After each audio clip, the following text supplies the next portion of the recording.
One of the universal axioms of waterfowling is that if you can find rice culture, you'll invariably find ducks. And in South America, well, ducks and rice go together as much in the marsh as they do on the table. For authors Chris Dorsey, who's making his 16th trip to South America, and Steve Smith, making his inaugural foray to the continent, a chance to see how good the waterfowling was in Uruguay was an opportunity too inviting to pass. The duo headed to George Criddle's Los Gachos Outfitters, situated amid some of the country's most productive rice-growing region. George Criddle has really done an amazing job. I mean, he's only just started in Uruguay as an operator, and he's already located some of the best duck hunting I've ever seen in 16 different trips down here. So the man has a nose for birds. He's certainly found good locations, and he's got this wonderful estancia here, Los Gachos Estancia, and the people are wonderful, the food is fantastic. I mean, classic South American hospitality. You come down here as an American, they love you and they take good care of you, and they really want to show off the best that they have, which is this dynamite wing shooting. We're not in Kansas anymore. Dodo. Watch him, watch him. Let him come, let him come. Look at that. Setting it perfectly. Take him, take him. Ho! Oh! I had a hard time picking out a drake. After the first drake, it was scrambling. I was looking for... I think I got 2 drakes. Did you? Yeah. Got a bunch of rosy-bills up over here too. Oh, look at that, she's got them. Now look at the white barring on the wing there. I mean, it's so easy to tell these ducks. Doesn't it? Between the size of the duck and that barring and the way they fly. For Dorsey, author of Wildfowler's Season, and Smith, author of several books on waterfowling, including the definitive work, Hunting Ducks and Geese, there were many parallels between the duck hunting in South America and that found in the U.S. Most notably, the birds in Uruguay could be just as tough to hit. Take them! God, unbelievable. Oh, Brazilian duck landed down there. Is that right? Yeah. Here we go, to the right. Look at this pair coming in hard. Right on top of us. Got him, Steve? Yep. Oh, look behind him. Let him come down, let him come down. Take this pair. Nice. Pintails. Those are pintails. Smell of powder in the morning. Smells like victory. All we need is a Flight of the Valkyries being played, huh? I think those are all Brazilian ducks there. They're as thick as blackbirds. Wait a minute, Steve. I think those are blackbirds. Oh, okay.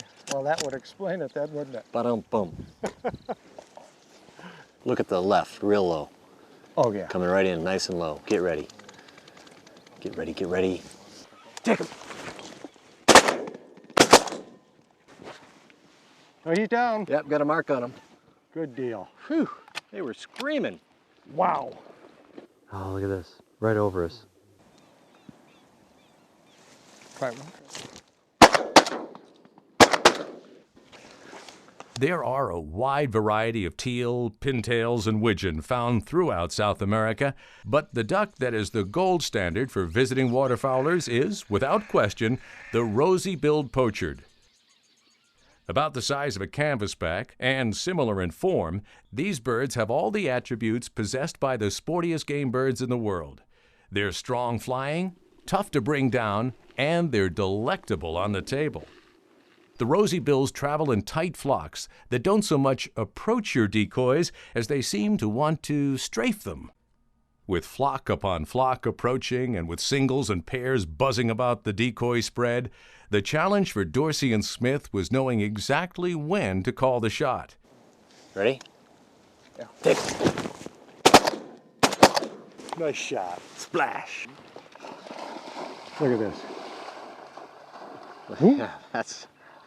Reduced to possession, as the game department boys like to say. Those labs like to pick up a duck that's still got a little kick. Isn't it neat when Fred comes back? You can tell he's been worked a lot. Because when he comes back with a single, he's already looking over the shoulder. What, that's it? See, yeah. For guide James Cherney, a Tennessee resident and trainer of champion retrievers, the chance to work his dogs through the month of June, July, and August in Uruguay is well worth the price of admission. I love the dogs. I love seeing the dogs bring the ducks in as much as I do shooting the ducks, maybe even more so. It's just so much fun to see an animal that love something doing what they love.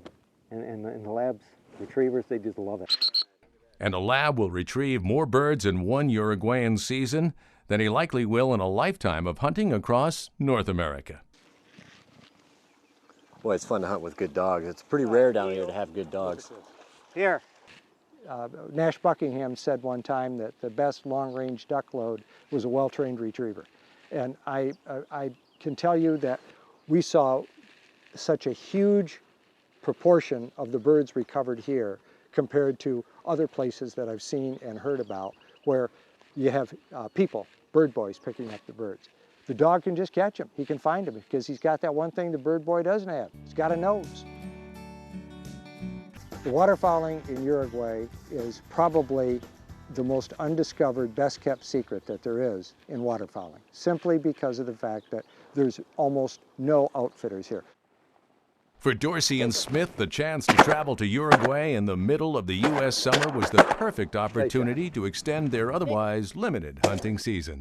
It's just one of the many virtues of heading south, way south, for some added wing shooting. And we got into this little lagoon, had a storm come through and kind of, probably dumped an inch of rain in a short amount of time, and then blew out. And these birds started moving, and they didn't stop. I mean, it was one after another, mostly rosy-bills, which, if there's a better duck in the world, I've never found it. I mean, it is a fantastic bird. Super fast, strong, take a lot of pellets to bring them down. Take them, take them.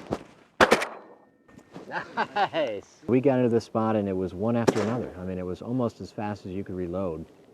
And when you come to South America, that's what you're hoping for. Take them. There you go.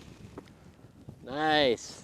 This place is absolutely phenomenal. Argentina gets all the press, and rightfully so, because it's a great hunting destination. But Uruguay is really, really undiscovered. I was so glad that my first trip to South America included this place. I shot your duck, didn't I? Because I said left and I shot the right duck. Yeah, I wasn't going to say anything. Honestly, I didn't even do that on purpose, Steve. Had I thought about it, I would have, but I didn't even think about it. Well, I'm not surprised. It's great fun. It's great to watch the dogs. They have dynamite pointing dogs down here. So if you enjoy great shooting, great dog work, and the companionship of people like Steve Smith, which I do, it's a great trip. When it comes to getting on target, whether upland birds or waterfowl, few people know more about how to do it than shotgunning authority Steve Smith. Let's join him as he shares his tips for better shooting. One of the great lures of duck hunting to me always has been is sharing quality time with a friend or a family member in the duck blind. Like my good friend Joe Coogan here. We're in Mexico, we're trying to shoot some ducks, and we're having a real good time. One of the things that makes duck hunting, and specifically duck shooting, a lot easier is to know whose duck is who. The dividing line, of course, is going to be the middle of the blind, the side that you're going to shoot on. If they come in on that side, they're Joe's. If they come in on this side, they're mine. But if they come in so that they're crossing from right to left, what you want to do is have whoever's side they're on shoot the back end of the flock. In other words, if they're coming from Joe's side toward mine, Joe should shoot the back duck, I should shoot the front duck. If they're coming straight in, left is mine, right is Joe's in this case. But it's a good idea to work out ahead of time, what do we do if they cross that center line? Do you stay with that duck, or do you just take the ones that's on your side only? That's something for you and your partner to work out. When the ducks are coming into the decoys is not the time to try to figure out whose duck is who. You better sit down. And you take the next drake. Okay, I'll take the next drake. Thank you.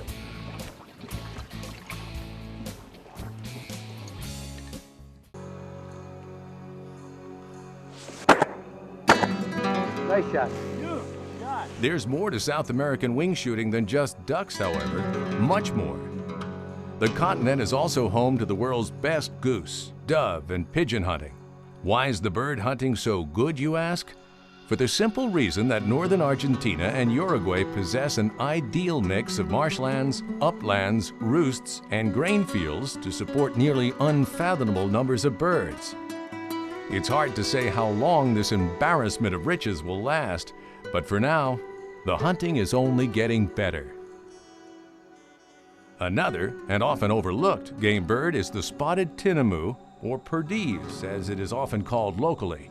These strong flushing upland gamers sit well for a point, but erupt from sparse cover with all the strength of Hungarian partridge or wild bobwhite quail. The funny thing about hunting perdiz is they're found in kind of different levels of cover, none of which is really thick. I mean, some of it's like almost like a golf course fairway, and the dog goes on point and you're walking through this 3-inch cover and you're like, there's no bird here. And then all of a sudden, out of nowhere, out of a little groove and a little tire track or something, up comes a bird. For Dorsey and Smith, it was a chance to exchange their Beretta autoloaders for double guns and join guide Hunter Schimpf as he worked one of Crittle's exceptional pointers through the pasture-like fields inhabited by the local tinamou populations. Right. He's got his mouth open, he's not breathing through his nose. That's right. When he starts puffing like he's got a cigar in his mouth, it's pretty serious. Remember, don't shoot the power line, Steve. I know one time you shoot one power line, you're branded for life. They have no sense of humor at all.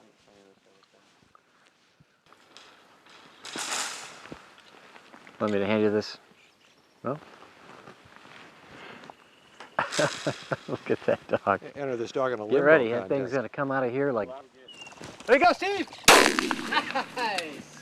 Wow! Congratulations! Thanks, first one I've ever seen, and It wasn't a meadowlark. it wasn't a meadowlark. Kim, I gotta see this bird. Let's have a peek at him, huh?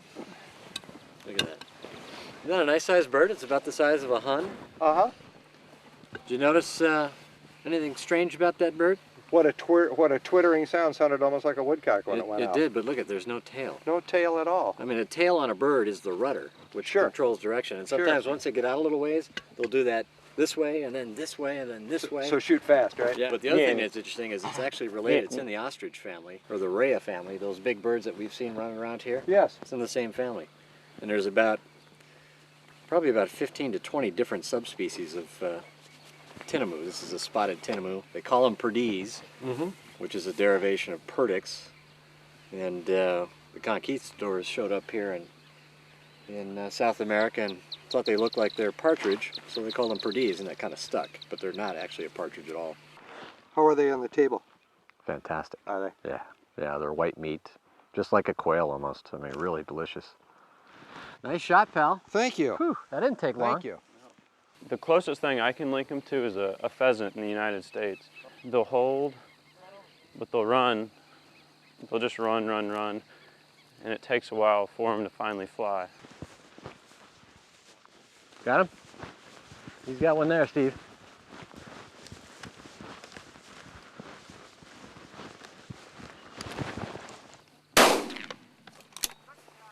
Boy, that bird sat tight. Yeah, Yanny. Pretty, pretty, pretty. Good dog, yes.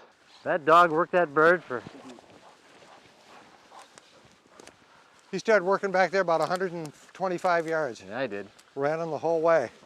I bet you that bird that got up back here wasn't even No, the one wasn't he the had same one. sent on. No, this one's got a buff, or more of a white. How do you identify do you know how you identify the hens Sex, and the you know, cocks? they're pretty much the same. I've never seen any real difference. I'm sure there is. I don't know what the... Well, I'm sure they know. Well, I would hope so, but... See, that's how you get little perdiz. Here, as long as you got a Yeah, open pouch that's what there. I figured. Yeah. Thanks for volunteering. Yeah, that's okay. I'm glad we're not hunting snow geese. You've done that to me too. Sweet. All right, the pointer breaststroke. There we go.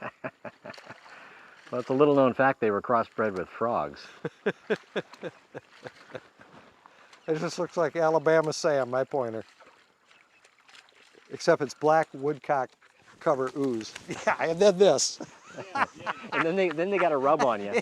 They kind of get up next to you and shake. It's something you ought to really give a try to, because it's a different kind of hunting that a lot of people don't do when they come down here. It's not high volume. You're not going to come down here and shoot dozens and dozens of birds. I think the limit is 10 a day, and you got to walk for them, but it's worth it. They're just a great little gamer, and they're really artful dodgers when they get up in the air. They're just back and forth, and it's one of those deals where you come up with a gun and you're trying to catch up to it, and sometimes you just never do, and that's what makes them compelling. They act more like single huns. They run, they'll run ahead of a pointing dog. Dogs got to know how to handle them. Sometimes they'll stick absolutely tight, and when they come up, you would think the way they live in just an open grassland, the grass is only about that high, that how hard a target could they be? You got to get on them pretty quick, or because if you don't, it's going to be You're just going to have a couple of missed shots. Your way, Chris. Pull! Oh. Good shot. Vamos, Hunter.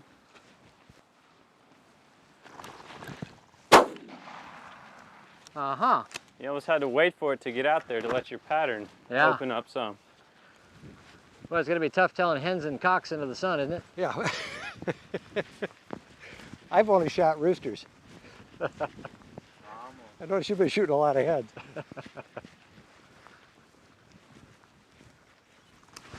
Your way! Good shot.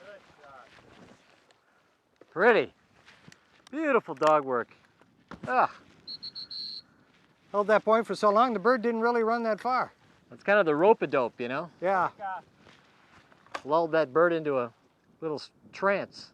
When you come down here, it just isn't about pulling the trigger, and it's about making friends, and a lot of times it's lifelong friends. I started coming down here 12 years ago, and the people I hunted with 12 years ago are still my friends. I'm still in contact with them. They come to the States, and we connect, and that's all part of this hunting experience.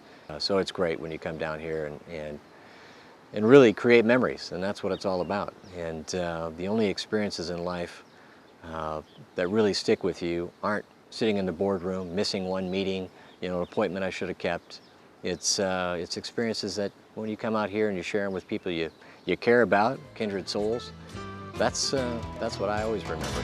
For the devout feather chaser, there simply is no place like South America, and the plains of Uruguay offer some of the finest wing shooting found across this remarkable bird hunter's destination. But don't take our word for it.